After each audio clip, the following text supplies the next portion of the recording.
Hello and welcome to Open Minds UFO Radio.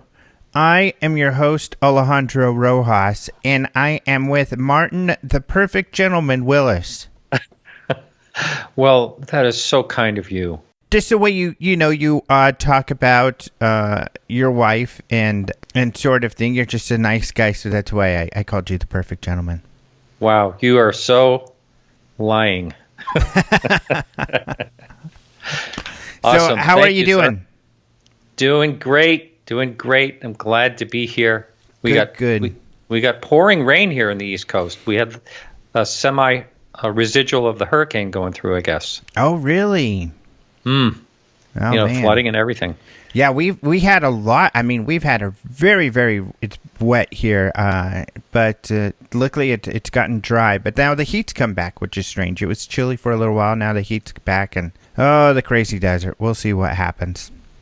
Now, those big dust storms, what time of year do those come through Arizona? Those typically, they have been happening right now, but they typically happen June, July the most, the big ones. And it's kind of funny because they are just dust. It's very similar. It feels like you're inside of your vacuum cleaner. They're not like, in the movies, they kind of like, oh, we got to run and we got to get away from it because it's going to like shred our skin or something. No, it's not really like that. It's inconvenient and the visibility's low. Yeah, so they're not as traumatic, I would say, as the movies make it out to be. But I guess that's the same for everything, huh? Yeah, you got to spiff it up to, yeah. Now, they have a funny name for those storms, right? What are they called? Haboob, yeah. I was trying to think of it the other day because I met someone from Phoenix in Maine, right here down the road from me. Moved from Phoenix because he said that he was getting ill from things in the dust in Arizona and moved. Isn't that a strange thing? Have you ever heard of anything like that? That could be. There is something called desert fever, I think it's called. It's a sort of virus that people can get. So that's entirely possible. I think that's probably what he's referring to. How about that? I had never heard of that before. People usually move to Arizona for their health. That's what I always heard. Like all these famous people move there for, trouble with breathing, and they moved out there for the good air. And I think, I could be wrong, but I thought it was a situation where if you get that, you can't get away from it, really. I think that's kind of what details, but I thought I heard something like that. Yeah, he was said he was on antibiotics for 6 months. Wow. So that's a long time to be on that. Hey, we're doing a show about is it UFOs? Yes, let's get into UFOs. So let's. Okay. You Sorry about that. Us. Yeah. How dare you? I know. So yes, UFOs. My guest today is Chris Cogswell. Again, I had him not long ago, but it's. I talked about this where we've got this article that he wrote called, the science of proving an object was created by an extraterrestrial civilization.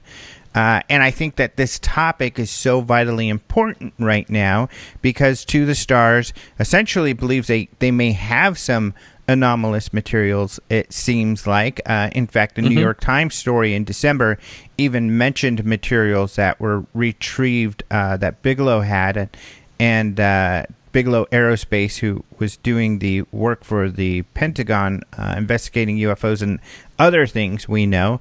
So there has been more talk of that lately with To the Stars, this organization created by Tom DeLonge and the former head of that DoD program on UFOs and other very high-level retired officials. So they've given a little bit of information, but just, bits and pieces here and there. And it's kind of all over the place. So Chris has done a great job in putting together, hey, if you really want to prove to the scientific community that you've got something from an extraterrestrial civilization or even anomalous, here's what you're going to have to do that. Now, his article begins with more of kind of an overview. Then it gets really, really technical into the specific type of testing that would need to be done and what it's looking for. So what we wanted to do with this interview, or I wanted to do, was to really kind of simplify it and just talk about the topics and try to stay away from the very technical science.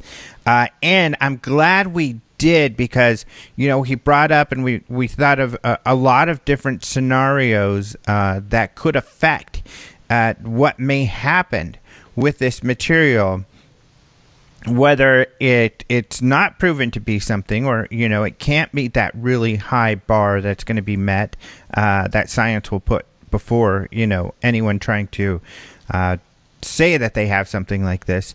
And even if that bar is met, what could potentially be some of the issues around that. So again, I mean, it's a great conversation, so I really, really enjoyed it. And this is kind of exciting too. So my George Knapp interview, I made a transcript of that podcast, and I put that online. Yep. And that's getting very popular. It's creating a lot of discussion, which I thought it would, because I thought it was a great interview. He revealed a lot of stuff. But one of the things he talked about was what a strong role religion played inside the government to get them to stop funding this sort of work. And he referenced Nick Redfern, that Nick Redfern had written about this kind of religious cabal. So next week I'm going to have Nick Redfern on, and we're going to actually talk about that. Wow, because I have him on tomorrow. How about that? Are you kidding? No, can you believe it? Wow. Is it because of the George Knapp interview you got him? No, I have him for a whole different reason. Really? What topic are you guys going to discuss? Well, he's got a new book out, as he always does every 5 minutes. Oh, he does. I know. I didn't even know that, actually. So, cool. Yeah. So you can't talk about what I'm going to talk about. That's right. I'll try not to. He'll probably want to talk about his book anyway. So that's kind of cool, though, actually. That's really interesting. We both have them at the same time. I ought to just give you a smack and... Oh, well. Again, yeah. But that's cool. It's actually cool. No more Gentleman Martin. Yeah, no more gentlemen. But it'll be neat because we'll be talking about different topics. And Nick is a wealth of information. Of course, he's belting out those books on a regular basis, so it'll be great to talk to him. Plus, he's got that great English accent, as you say. Sounds even smarter. Yeah. Although that seems to be fading. Because now because of Texas, Nick Redfern and Nick Pope, both of the kind of UFO experts from the UK, are here in the United States now. Right. Mm-hmm. I think Nick's in Texas, right? I believe. Redfern? Yes. I think you're right. I'm pretty sure you're right. Yeah. So this will be fun. Great shows coming up for the both of us. That's right. But before we get into our interview with Mr. Cogswell, Dr. Cogswell, let's go ahead and talk about some UFO news. All right, and I'll get us rolling. So on the Open Minds today, I noticed UFO headlines. The first thing I opened was the title to this is "No Place to Run. Loch Raven Reservoir's Forgotten UFOs 60 Years Later." So just a couple of days ago, on October 26 was the 60th anniversary of a UFO sighting that I had never heard of, and it's really quite fascinating. Yeah.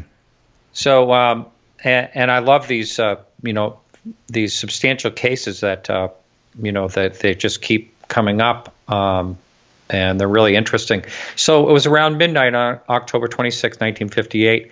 Alvin Cohen and Philip Small were taking a drive by Loch Raven Reservoir in Townsend. This is just outside of, it's actually a reservoir that feeds the entire Baltimore area with their drinking water. When they saw this, an iridescent egg-shaped object that appeared above a bridge. So they inched closer to it, and all of a sudden the car just went dead. I love these incidents as well. No headlights, no engine, no nothing. So the entire electrical system just went down on them. So they felt like they had no place to run. And Small told investigators, he was 27 at the time, and he told them a couple of weeks later, according to an interview transcript, we probably would have, if we could have, but we were so terrified, we probably would have run if they could have, but they were so terrified at what we saw, he says. And Cohen, who was then 24 at the time, also did an interview with investigators. So it was 60 years ago, and the incident inspired UFO hunters throughout the years. I had never heard of this. I'm going to ask you a little bit about it myself. It launched an official Air Force investigation, and after conducting interviews and examining the scene, the investigation officer, Second Lieutenant Bert Staples, wrote in the 1958 report, "The UFO remains unidentified." It doesn't go into actually, what happened after. Usually their car starts and, everything goes back to normal. But it does sound like, they just felt like they were trapped and nowhere to go. And they hid behind the car and watched this thing until it basically took off. And so there is a professor. Now, I have not heard of this gentleman either. And his name is Greg Ehagen.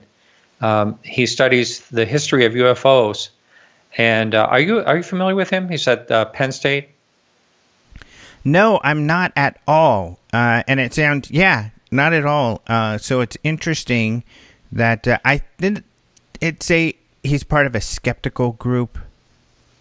I can't remember for sure. That could be. Well, I looked into him a little bit already, and he does have a website about UFOs in the past, the history of UFOs. I didn't take that it was skeptical, but it maybe that's his take. I'm not sure. He talks about them through the 40s and through the 50s mostly. Interesting. Yeah, it looks like he's written for Air and Space magazine. Oh yeah. So yep. Yeah, I'll have to look more into this gentleman. But this is I saw this article. Great case. Have you heard of it before, prior to seeing this? No, and that was interesting because you did say that, that it said it inspired UFO researchers, but maybe back in the day, but I'm not familiar with the case. I wasn't until I read this article. Right. So, yeah, and, it doesn't really talk about much of the aftermath with these two witnesses, really. But I'd like to know if they ever talked later about it, or if they just hid away from it like a lot of people seem to do. Mm-hmm. Yeah, it's because there was a heat wave too. I forgot to mention that there was a noise, and when this thing took off, and like a heat wave that they could feel, and they went to St. Joseph Hospital to try to determine if there was any kind of radiation burns or anything. And there was some change in color, but nothing, I guess, that had to do with radiation. Mm-hmm. Almost like a tan he had, I guess. Mm-hmm. A sunburn or something. Right, kind of like Close Encounters, but that has been reported before, which is really interesting. Right. Yeah. In fact, there's a case like that is in the Hunt for the Skinwalker documentary. Have you watched that yet? I did. Yes, I did watch that. Yes, you remember that. I'm not remembering that. I think I'm... That was the Native American lady whose neighbor... Oh, yeah. Yes, I do remember. He later died of, I think, cancer, and she felt that may have been what it came from. But, in fact, she was, emotional when she talked about it. But, right. That is, in the Cash Landrum case, but that that could have been a radiation. Yeah, but that could have been a craft, a man-made craft in particular. And then, of course, where our buddy Lee Spiegel, nobody got burned, but they got beamed by some sort of light as well when he went to go look at his North sighting. Carolina. So, I mean, those cases are baffling because that's very credible. I mean, how can you mistake some beam of light hitting you, especially one that causes some sort of sunburn? And really, really weird. Yeah. Yep, you can't explain that one away too easy. Yeah, so that's a great story. That's a great case. That's a great article. I recommend people look at that. In fact, we have that at the top of our UFO headlines at openminds.tv. Yeah, and I was lazy, so I just clicked on the first one and told good the story. That's great. It is a good one. Try to put the best ones at the top. So, speaking of historical cases from the 50s, the To the Stars is taking a little bit of heat in that Tom DeLonge and Lou Elizondo went to Rome to speak, I guess, with there were officials in the government invited them to talk about of course, the government program that Lou worked for and UFOs. And the lecture is now online, and I haven't watched it yet, but in the videos, they show a photo from the 1952 incident in which UFOs flew over the White House. Capitol. A great case. So we've got, I think, a really good video at the Open Minds TV YouTube page on this. It's in the featured video section, so you can check that out. But, I make a point in my video that we do not know of any photos out there. The ones that are out there, the popular ones, there's one that was a recreation by a television show, and the other one is actually flares, light flares. Well, that second picture they put in the lecture, and they said this was a real photo from the event when it's not. So they got that wrong. And so, of course, so many people just jump all over it. No, my gosh, they got this wrong. They got this wrong. How terrible. How awful. But, I wish they would kind of at least check with somebody, maybe even this historian you were talking to, before they, include stuff like that to vet it. But they thoroughly made a mistake. In fact, NICAP has an article about the analysis of that photo, which is great to demonstrate. They're definitely flares inside the camera. And I sent that to Luce, but I haven't heard back yet. I also thought, just before you move on, I had heard that those were reflections of the lights on the ground. Have you ever heard that one? Yeah, that's where they were caused from. So a lot of people crop the photo, so you don't see all of the light posts that are on the stairs on the street level. The full photo, you see the lights on the street. And, they correspond exactly to the lights in the sky. And this happens quite a bit. Right. It's a common issue where people mistake. They take a picture and they see lights in the sky, and they're like, oh, my gosh, a UFO picture. Little do they know that they're actually flares essentially cause reflections inside of the camera and the lens caused by bright lights when you're taking a dark kind of scene.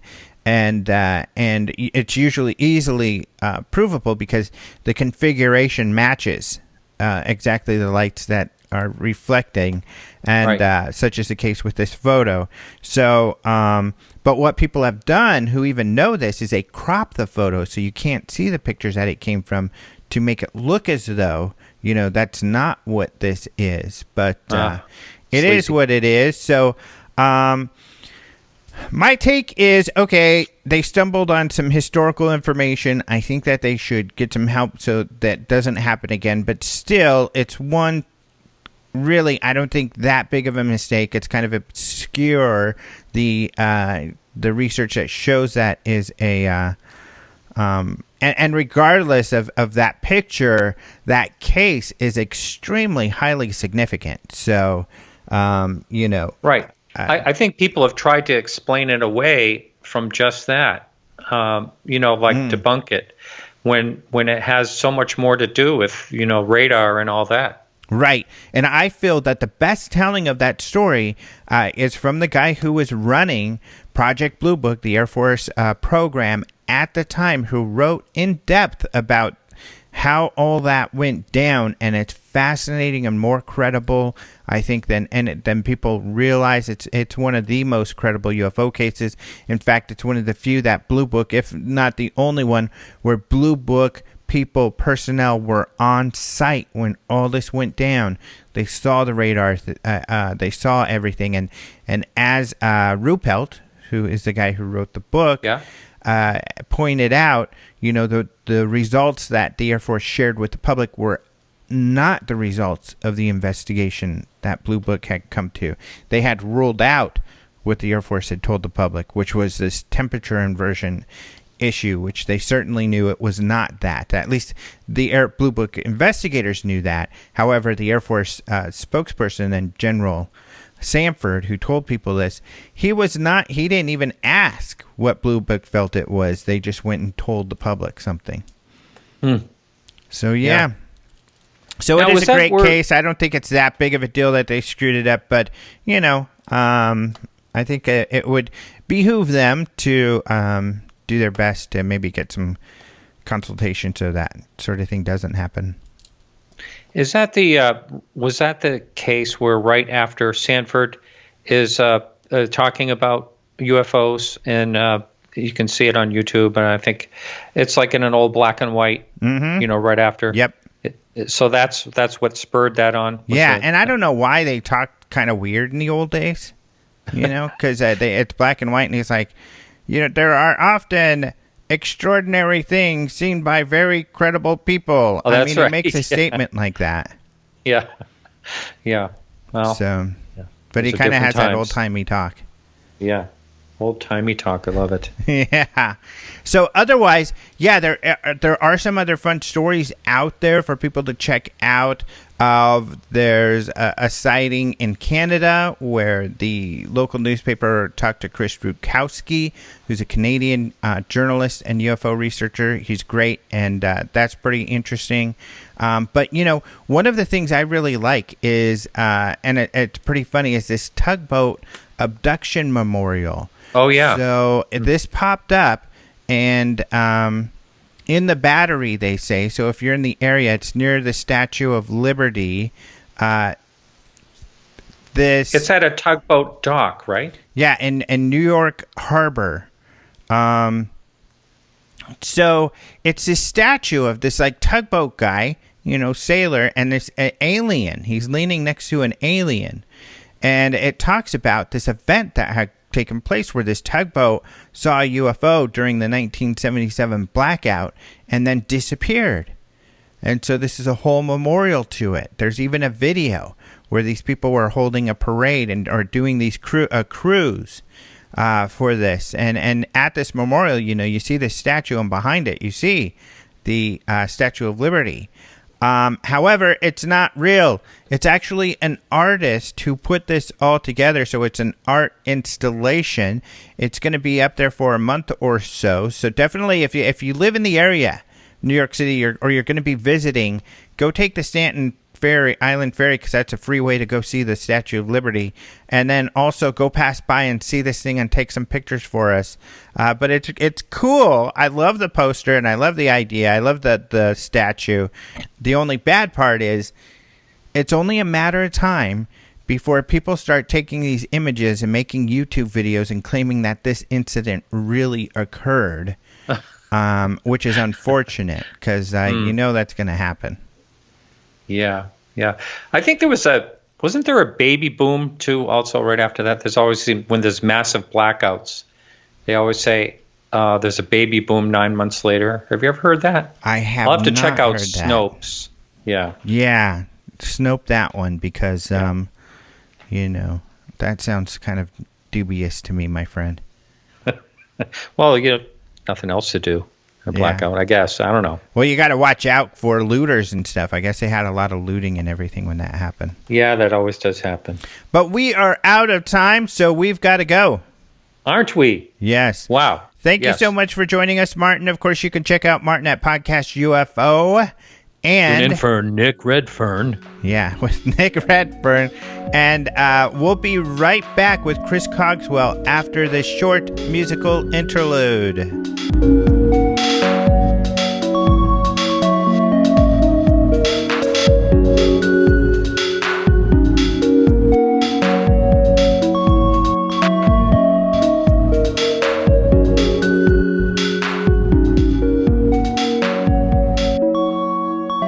I am happy to welcome back to the show Chris Cogswell. Of course, it hasn't been long, has it? No, not too long.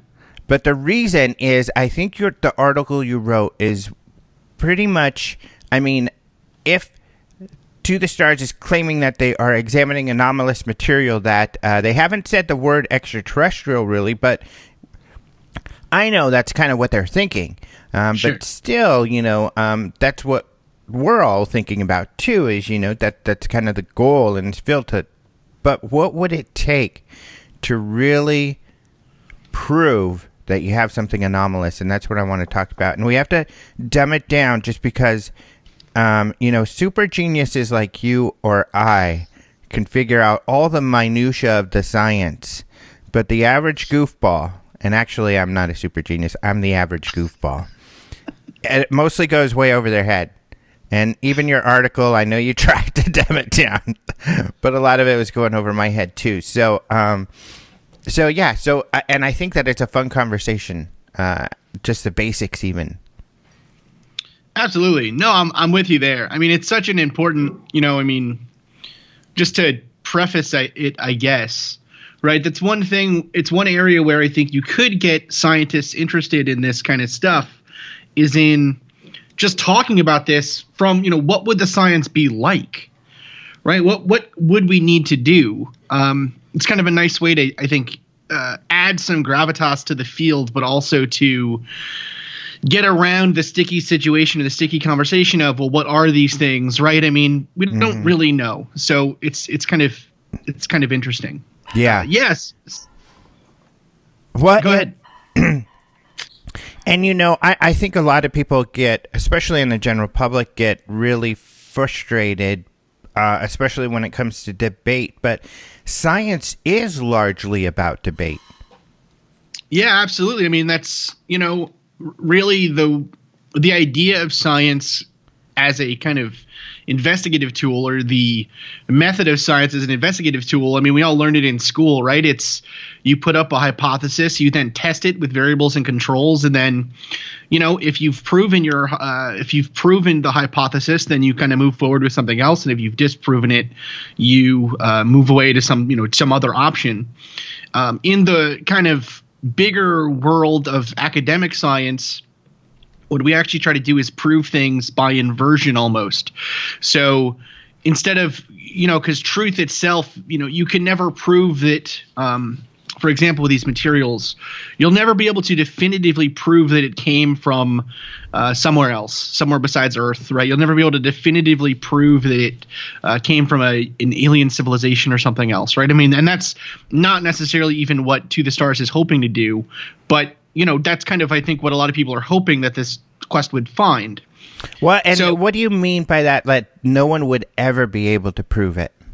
So it's because it's kind of, it's just from a logical standpoint or from a philosophical standpoint, I guess, right? You can never, you can't prove a hypothesis true. You can try, but proving something true is a very actually difficult thing, right? So for example, and that's what we talk about in this article. What would it take to prove to us that this material came from a ship or something, from a UFO or from another civilization outside of our universe? That, or outside of our solar system even, whatever. That would essentially, the easiest way to get to that truth would be to disprove all the other options. So it's man-made, or it came from Earth, or that it is naturally occurring, right? So essentially, because you don't have another thing created by an alien civilization to compare it to. But we do have other Earth samples, other materials generated on the planet here, things that we can engineer that you can compare against. So it's because of that lack of proof, right? It's kind of like saying, prove to me that I am not psychic. Mm-hmm. You can't prove that, right? But what you can prove is kind of the symptoms around that, right? I can't, I cannot predict what you'll do tomorrow or in the next 5 minutes. I cannot, think of the object that you're thinking of or holding in your hand. I cannot do all this other stuff. And so it ends up being more of again, you're building up disproofs of the central hypothesis. And in that way, too, your methodology, your hypothesis gets stronger.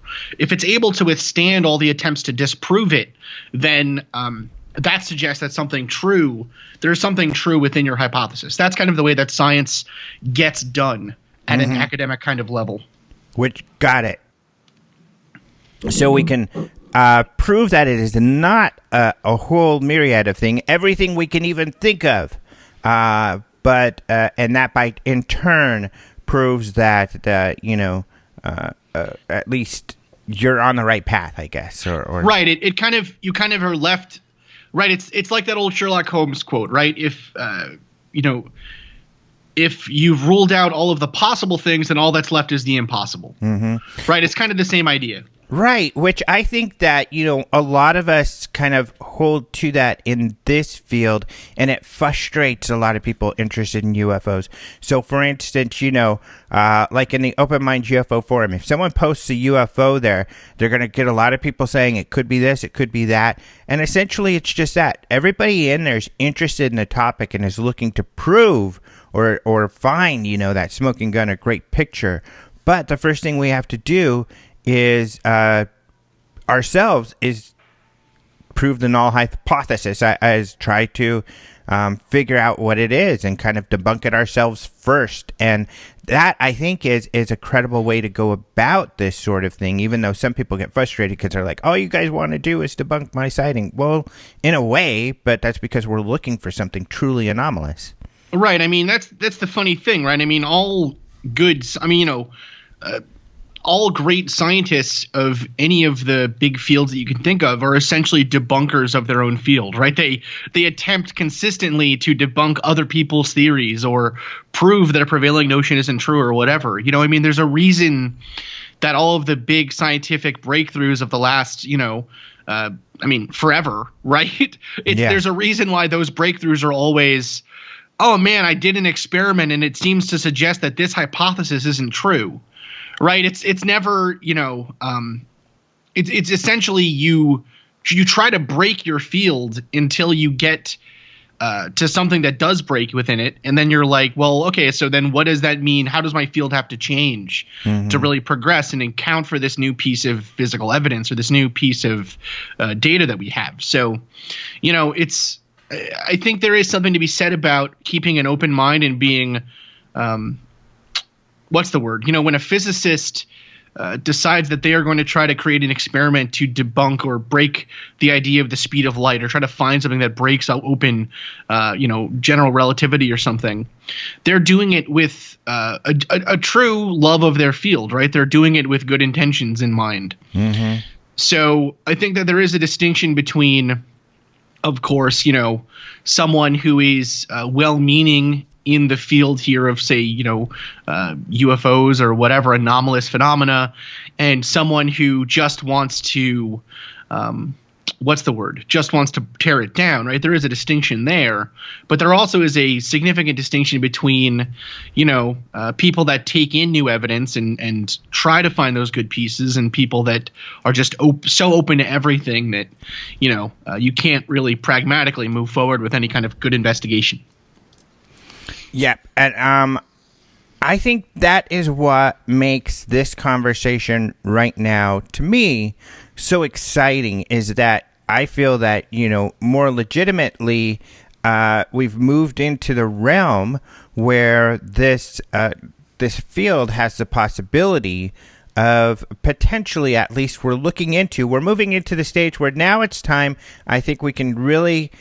there's an organization with the resources to do some real legitimate, if they do it right, which hopefully they will, and they'll be criticized, but it'll be more of a mainstream process. There's enough visibility here that whatever results they come to are going to get some mainstream criticism and go through that process of, okay, you think you've got this, but now it's time for all the skeptics and the real scientists, the other scientists come in and start to bash it, or at least process it, really, and figure out if they're really onto something.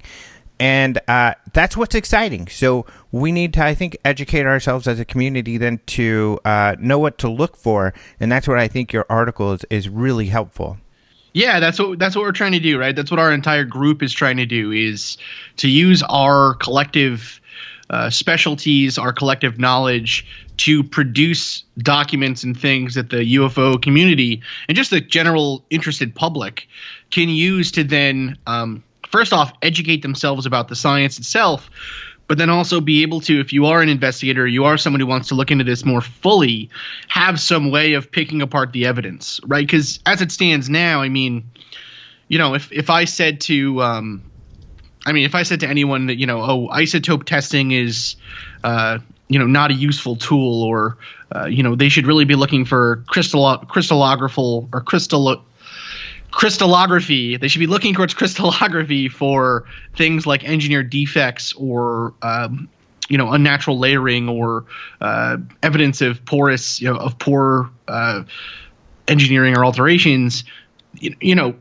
Neither of those things are really something that the public can pick apart and understand, or even have an opinion on, because it's out of the common sort of lexicon, or out of the common view of most people. They just have never studied that stuff, right? It's not even taught. It's not taught at, even the high school level, let's say. So, it becomes so rarefied that it really is impossible to distinguish between good academic science and kind of, not so good or academic science that maybe is going to be rightfully, picked apart by well-meaning scientists. Mm-hmm. Exactly. And that point is really important as well, rightfully. Because it is rightful. It's not a conspiracy. It is them doing their job and being the gatekeepers to make sure that, we adopt good science, because bad science can be dangerous. And that's the process we want it to go through, because if it survives that process, then really you've got something where you've got, something that's a big deal. Yeah. And that's the important thing here, right? Is I think the community generally, or at least some parts of it, have really become very entrenched in dogma, have become very entrenched in, you sit within your own corner, right? And you just have people reinforcing your ideas continuously. And that doesn't get you anywhere. You just end up agreeing with the same things, right, over and over again.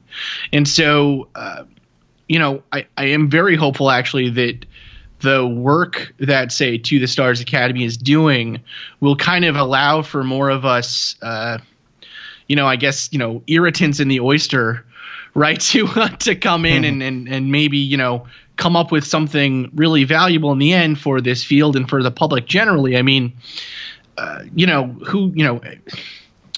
it's I think very interesting. I think healthy debate is good in any field. I mean, I always tell this story to students that talk to me and whatever, right? But I have been to academic conferences that have, nearly devolved into fistfights, right? Like science is not science is just as rambunctious and just as heated, or it can be, as any other field where people are getting together and debating, right? The difference is that in science, generally, you will come to some piece of evidence that then proves one side right over the other, and then the other side has to eat humble pie, right? So it's interesting here in this field. I think there's really not been very much acceptance by the general community, or the parts of the community that are vocal when things aren't true or proved to be wrong or whatever. And so this, at least, is a concrete thing. They're pointing out, this is the test we're doing. This is what we're trying to do. It is something provable, Finally, right? It's so I think the methodology or the idea behind it is right. I'm just in this article, like I said, not certain that the testing protocols that have been at least suggested in the public so far are going to be adequate. I don't know if they're going to be enough. Mm-hmm. Which I think that's important too, at least for those of you who understand this sort of thing. Because, for instance, the SCU, which I think we're both part of, Scientific Coalition for Ufology. What's kind of neat in that is there are actually some legitimate scientists who are out there as part. In fact, we have this lady who's part of the board, and she's always checking the rest of us, which is great.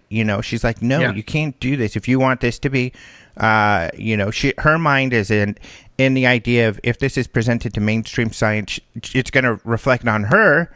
But also, it reflects on this field. If this is what we have to do, if we're going to make an impact, if we want to do this the right way, the way that the scientific community will recognize, and it's part of the normal process.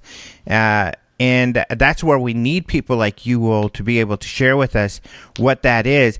And so we can kind of police ourselves, because really, To the Stars is kind of championing all of us in that way.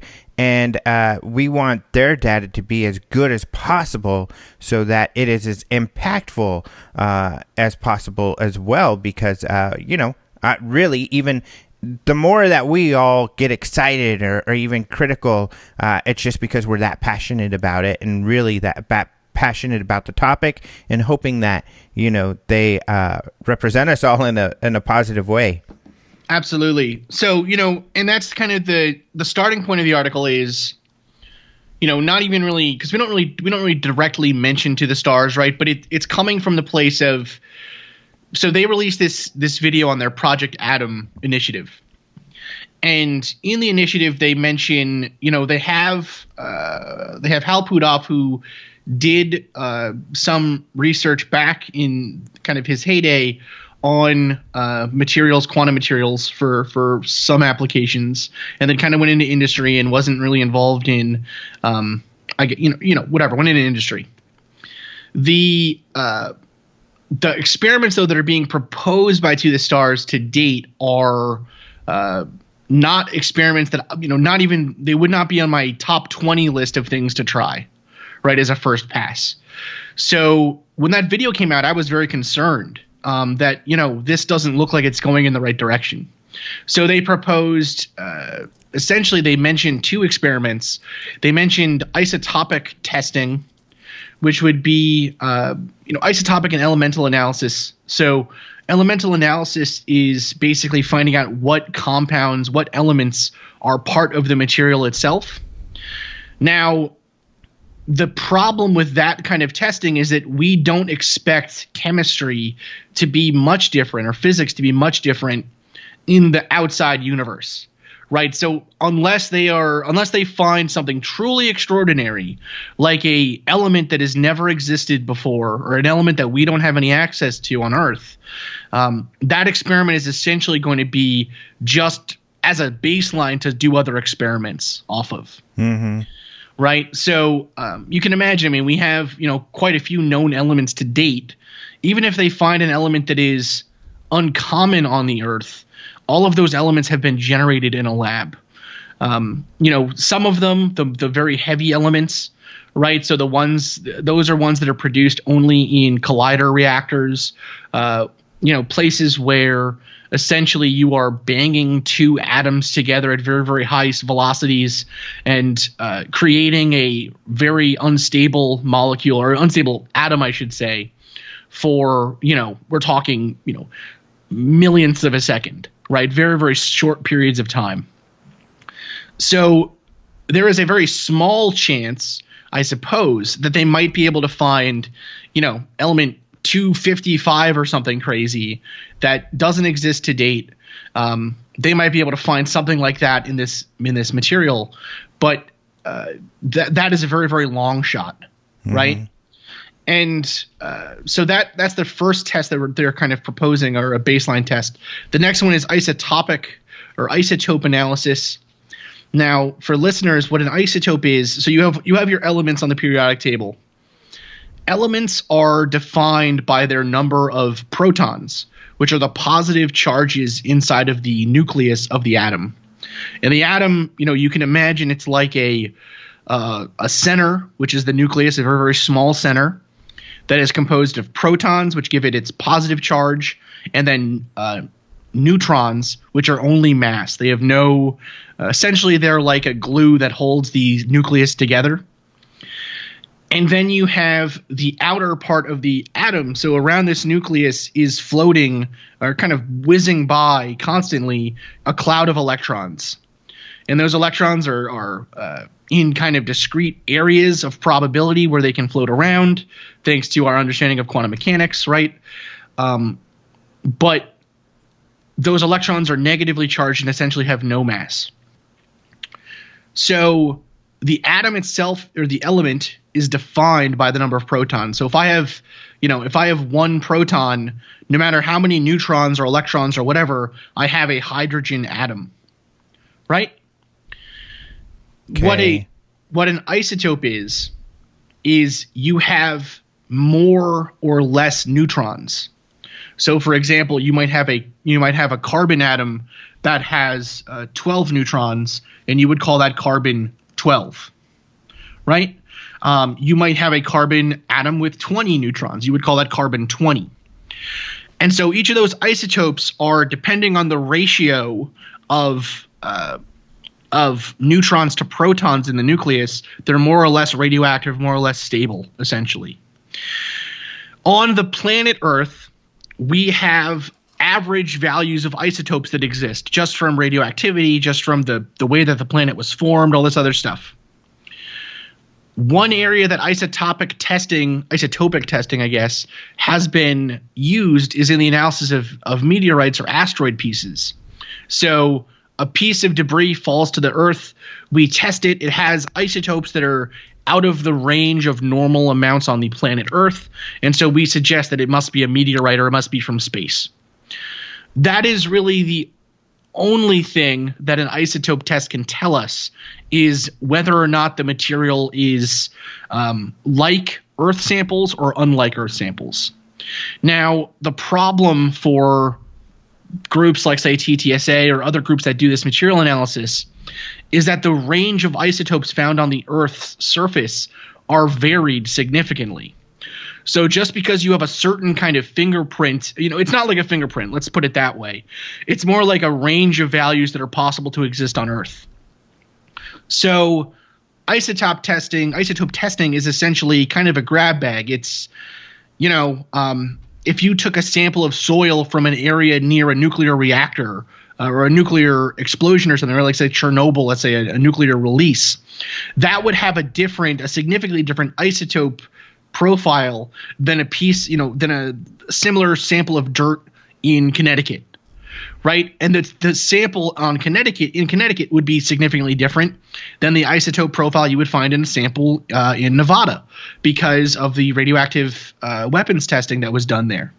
So it requires a lot of nuance to analyze these isotope tests.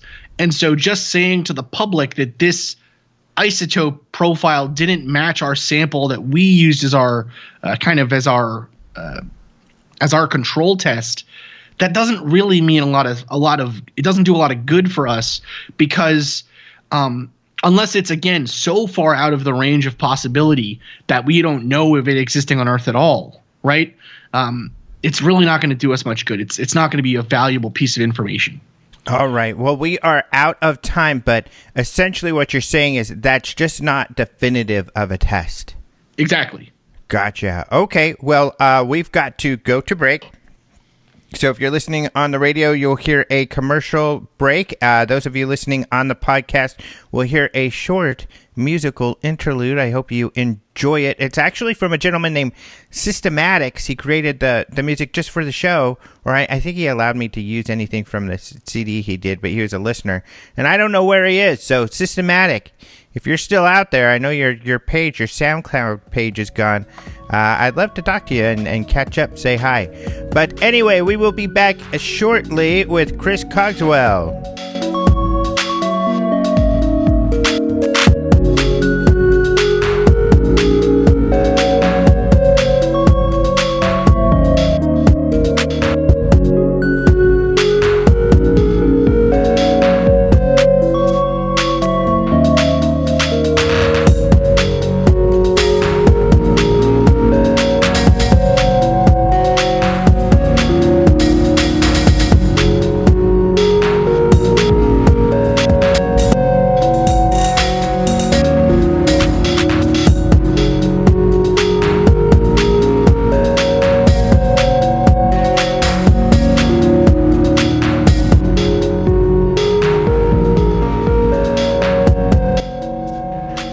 right, you are back listening to Open Minds UFO Radio, and we have with us Chris Cogswell, chemical. What would your title be? I know you have a Ph.D. in chemical engineering. Are you a chemical engineer currently? Yep. So I am currently a chemical engineering consultant. Okay, great. And you're consulting us now. So here is the question. So the steps, what we need to prove, and I think that you outlined 3 great steps, and we'll need to talk about this. So the first thing is you would have to demonstrate, and I should qualify this, because what we're looking for in this scenario is something that is extraterrestrial. Now, what To the Stars is looking for is simply something anomalous, which is great, something that we don't know what it is, potentially something created from an advanced extraterrestrial civilization. But if we were to prove, which of course many of us are interested in attempting to do, that something was from an extraterrestrial civilization, the criteria would be, first, we'd have to prove it was made from space, but that alone doesn't prove that it's from an extraterrestrial civilization, right? Right. So basically what we set out in the paper was, if what your hypothesis is that this material comes from an advanced extraterrestrial civilization, the way that I propose, at least, that you would try to prove that, or at least put that question in a rational, provable way or testable way, is first, does it come from space? If it has a signature or properties or whatever that suggest that it is not from Earth, then that would be a kind of a check mark in the interesting material category, I guess. The next would be, does it show signs of engineering? So that would be, does it look like a natural material or is it unnatural? Was it created by someone? Does it seem to have engineering or alterations of some purpose or towards some purpose? And then the third category would be, does it show properties or applications or things that we don't know about on Earth? So things that our science cannot do or have not thought to do, or are uncommon enough that, someone coming into a lab with a material saying, I found this in my backyard, it's not something that the public would have access to give to this team. If the first one is true but the other two are not, then it might be an asteroid, it might be something else. If the second one is true but the first one isn't, so it's engineered but it's not from space, it might have come from a lab, it might have been altered even by someone in their backyard with a furnace or something, right? There's all kinds of weird things you can do to a material at home even. And then the third one really, I think, is kind of the only one on its own that would be something like a smoking gun, right? If it had properties that we don't anticipate or know about in the scientific literature, that suggests it has some, I guess you would say, secretive or mysterious source, right? I mean, it could still come from Earth. It might be a piece of an advanced, ship or something, right, that we don't know about in the public. But to prove that it is not only unknown, but that it is unknown and from another civilization out there, I think you really need all three, or at least the first two with a hint of the third, to really move forward with that as something you could put forward as a possibility even. Mm-hmm.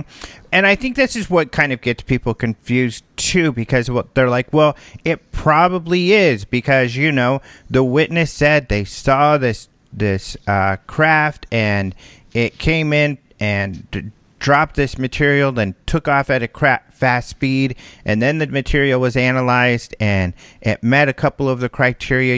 It was really strange, not something strange enough. It's the type of thing we've engineered before, but and they don't get that. Okay, there's probability there, but that does not scientifically prove that's what it is.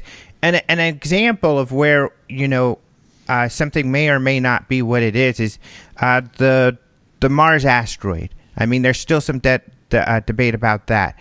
This asteroid had what appeared to be life, signs of life, but and this has happened before, where some scientists say, look, this is life from another planet, and other scientists say no. it's possible that when it landed here in Earth, it was contaminated by Earth organisms, and those are just Earth organisms. And even though those we may have already evidence of, or at least extraterrestrial life, we can't prove that it is.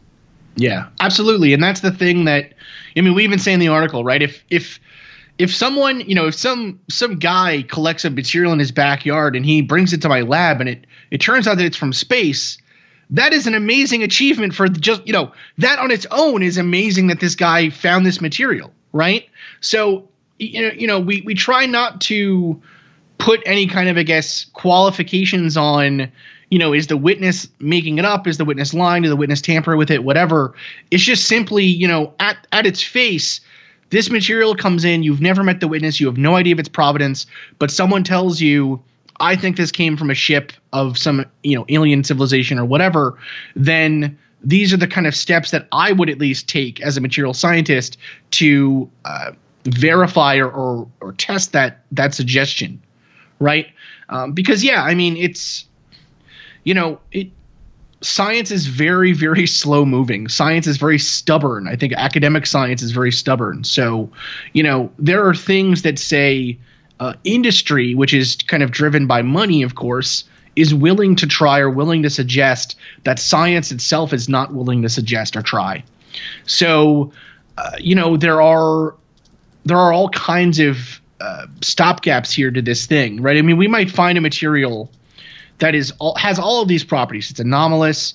It seems to show engineering, and it has evidence that it comes from a non-Earth source. And there would still potentially be people that would say that's just one sample is not enough, right? There's variation here. There's whatever.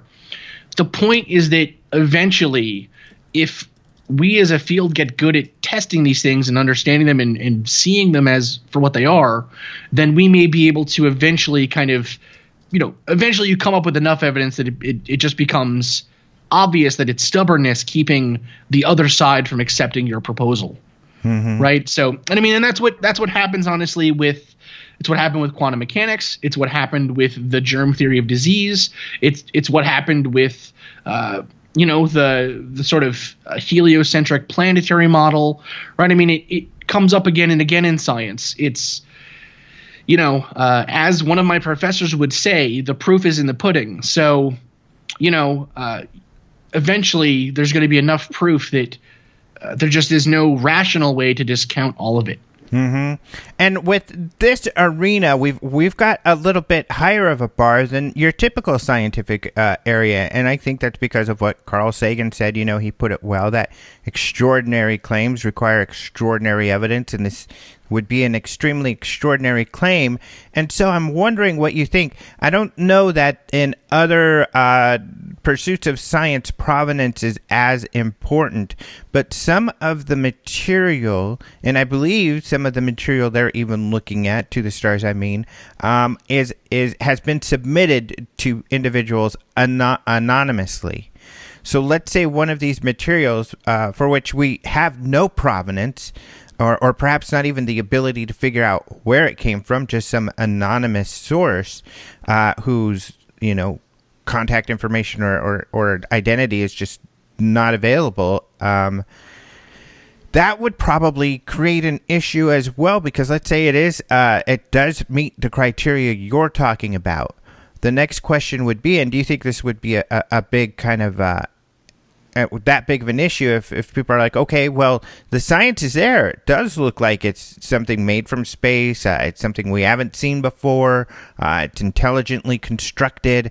We don't have the technology for this and don't know of anybody doing this. However, we don't know where it comes from. I actually don't. I don't know if it would be. So for the initial premise, which is that this is a material that suggests that it is from an advanced place or an advanced company, a civilization, whatever you want to call them. The provenance of the material, where it came from, would not, I think, matter as much in that sense. Now, to dig deeper, to kind of, sharpen the pencil, I guess you'd say, on where the source is, So, for instance, let's say we do find that a material fits all these criteria, right? So it's engineered, it has properties we don't know of, and it seems to have suggested that it comes from space. That now opens up a whole can of worms because, okay, well, it fits all those criteria. Just because it is properties or things that the public doesn't know about doesn't mean that it is things that no one on Earth knows about.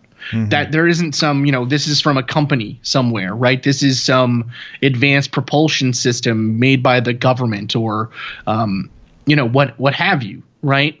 And so I think that if we are able to pick that apart, though, and determine sort of, where this technology points to, then I think we would be able to, in some sense at least, begin to analyze, okay, there's only this many, so for example, let's say we find that the material does seem to be engineered.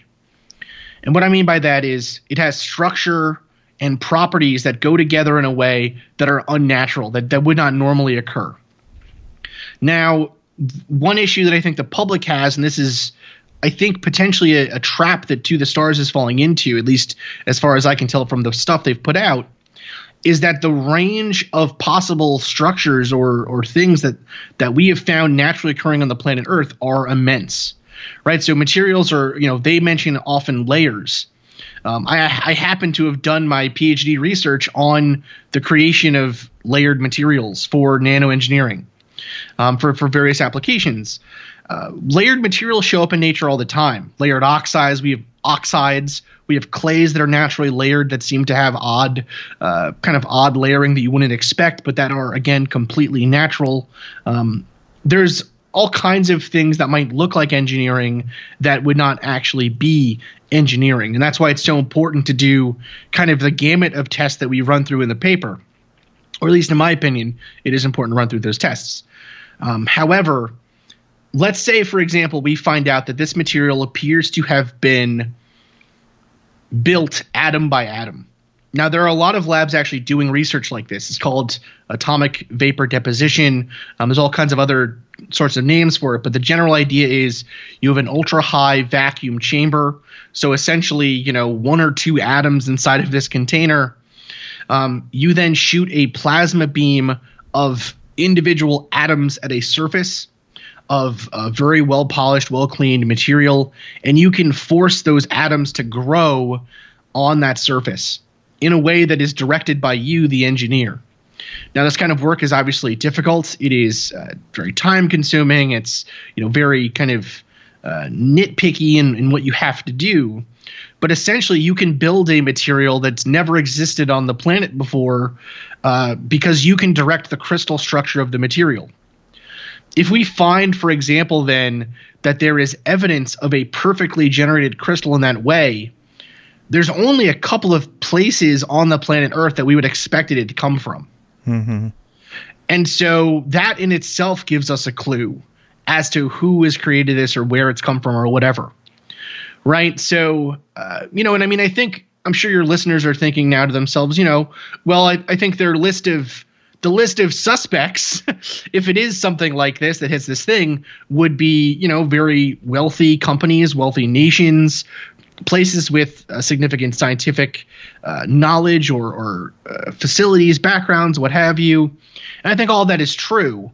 So in that sense, that's where the question of where did the material come from, who is this person that gave it out, that's where it is going to be important. But ultimately, some of these materials, there might only be, one or two people on the planet that have ever generated them in a lab.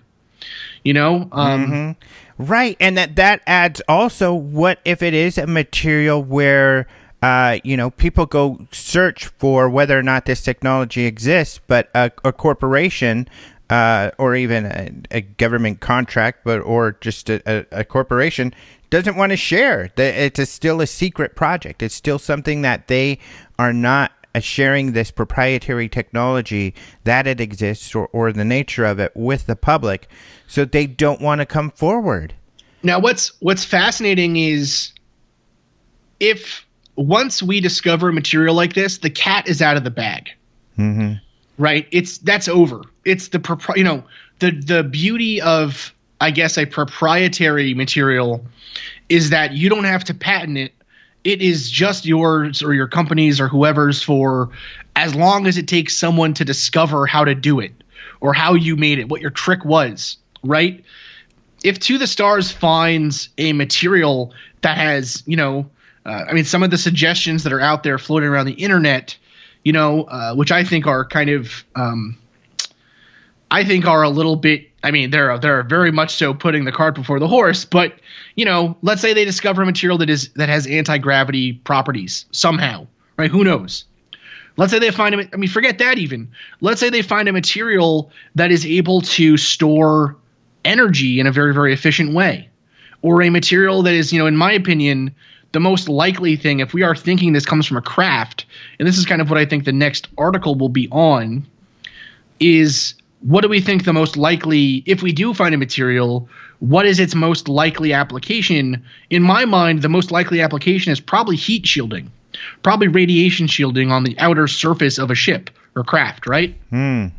If we find a material that is able to withstand or even heal itself, like some of our materials on Earth can do, from radioactivity, or can block it completely, or do all kinds of other things, once we find that material, suddenly the economic impulse to publicly disclose that actually we're the ones that first discovered this, we have it, we are able to make money off of it, I think that might actually become a factor where if they discover this material and they put it out there for the public, like, oh my God, look at what we found, the person who originally discovered it, or the group or whatever, assuming it is an Earth group, I don't think will be able to withstand the need or draw of still retaining its secrets or making sure that they are the ones that reap the most benefits.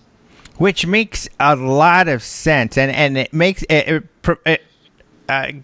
elicits in my mind this scenario in which a material's discovered, and for the most part, you talk to like Nick Pope when they were doing their investigations, they didn't really care so much about the question of who they are or where they come from, but how we can exploit the phenomena in a manner such as if they received a material like this, less attention to investigating who it is or where, who brought it here, but more, how can we exploit this? And that would be the perfect solution. Well, let's make this a proprietary material because we'll then line our spacecraft with it, because the solutions right now for radiation shielding are pretty heavy. For instance, I did a talk about how one of the things they're looking at is aligning, spacecraft with water or with their material. And, the astronauts have to huddle in an area that has this, large amount of protection around them. Of course, if we found a material, that would be a really big deal. Yeah, it's actually interesting. That was one of my first projects was looking at the potential to create a nano, because nanomaterials, layered nanomaterials are particularly good at actually shielding from radiation because of the number of pores that are within the material. So, when a radioactive particle hits a surface, shielding from specific types of radiation, let me put it that way, right? You can potentially disrupt, the energy from a gamma wave coming through, or you can literally stop the material defects of knock-on radiation hitting your crystal structure and causing damage to the material itself, because the material is so porous or has so many kind of sinkholes, literally places where damage can't propagate anymore, that radiation can't travel very far through it. So that is an application that we are working on Earth for these layered nanomaterials, right? There's a lot of NASA grants and contracts with that kind of idea in mind. So I think that would be a sensible first place to look for that third hypothesis, right? That third idea of it is technology we don't have. well, if we found a material that was able to withstand radiation significantly, or camouflage itself, or whatever, is able to withstand extreme G forces, extreme speeds, extreme colds, right? Any of that kind of stuff would be very, very interesting to science, and would make the people who discover it not rich instantly, but pretty rich in like a couple of years. Right. I mean, these guys, and this is something we can't forget, and we're pretty much out of time, unfortunately, it flies. These guys have connections at the highest level. Chris Mellon, the last name Mellon is the Mellons. So when you're talking, Mellon banking, and this is big time. So these guys have, and I think that's going to be a good thing too, because anything they do is going to get attention. So they are heavily connected. But again, absolutely, they're also connected with industry. So someone could tell them, hey, you know what? We could make millions off of this and build spacecraft. So that's where we'll see what happens. A lot of super interesting ideas. This conversation's so fun, partially because it's not as pie in the sky as it used to be. Now we're getting to where some of these scenarios that we're talking about may be things we're confronted with soon. So you are doing your podcast, Mad Scientist. Your logo is perfect for this time of year. Thank you. Yeah, it's pretty good. But is there anything you wanted to plug, I guess, before we've got to end, and we're just going to have to carry on this conversation in a future show that we'll make sure is not too distant in the future? Yeah.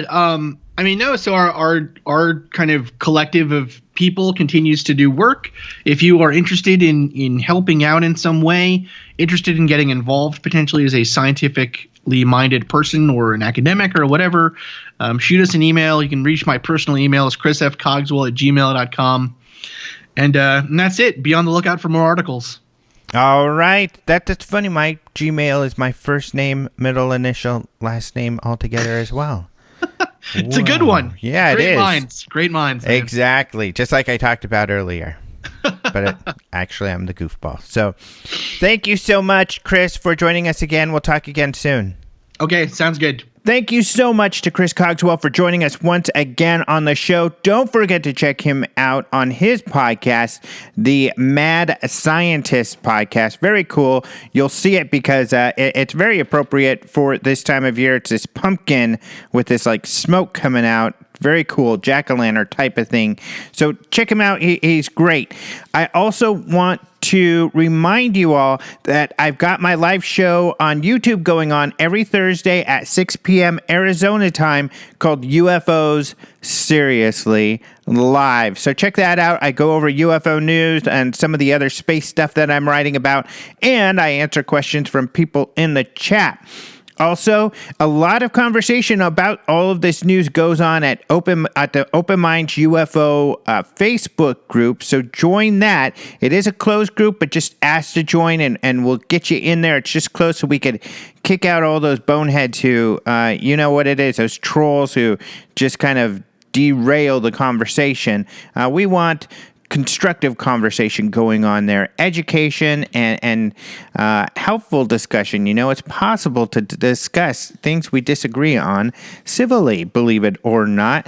You can also go to openminds.tv and, of course, find all the news, and you'll see a link to my Patreon there, and at that site, I'm linking some of the other stuff that I'm doing. So, for instance, I have a new YouTube site called The Alejandro Advantage, where I'm kind of doing some space videos and other stuff, so check that out. And of course, check out the UFO Congress at ufocongress.com. We've got more information going up there, but actually there's another YouTube channel for ufocongress.com where we've got more UFO lectures going on. And of course, on our video on demand, you can watch hundreds of lectures, including we have all of the 2018 lectures up there, so you could check that out. And then finally, openminds.tv is where you're going to find all of this stuff. So go check it out, and of course, follow us on social media. Otherwise, I want to thank everybody who helped out this show. Of course, thanks to our guest, Chris Cogswell. Don't forget AlienCon. I want to thank them. They're going to have me speak at their event coming up here in Baltimore, November 9th through 11th. You can find out more at AlienCon, thealiencon.com. And I want to thank Martin Willis for joining us with the news at the beginning. Check him out on Podcast UFO. I want to thank Systematics for the bumper music, Caleb Hanks for the opening and close music. You can find out more about him at openminds.tv on the Open Minds UFO Radio page. And finally, I want to thank you-know-who, you, the listener, for being here all the time. If any of you live in the Baltimore area and you're going to be at that conference, be sure to come by the UFO Congress booth and say hi, or say hi if you're able to attend one of my lectures. It's going to be a lot of fun. So thank you all so much for joining us this week. We've got a great show next week with Nick Redfern. Until then, adios, muchachos.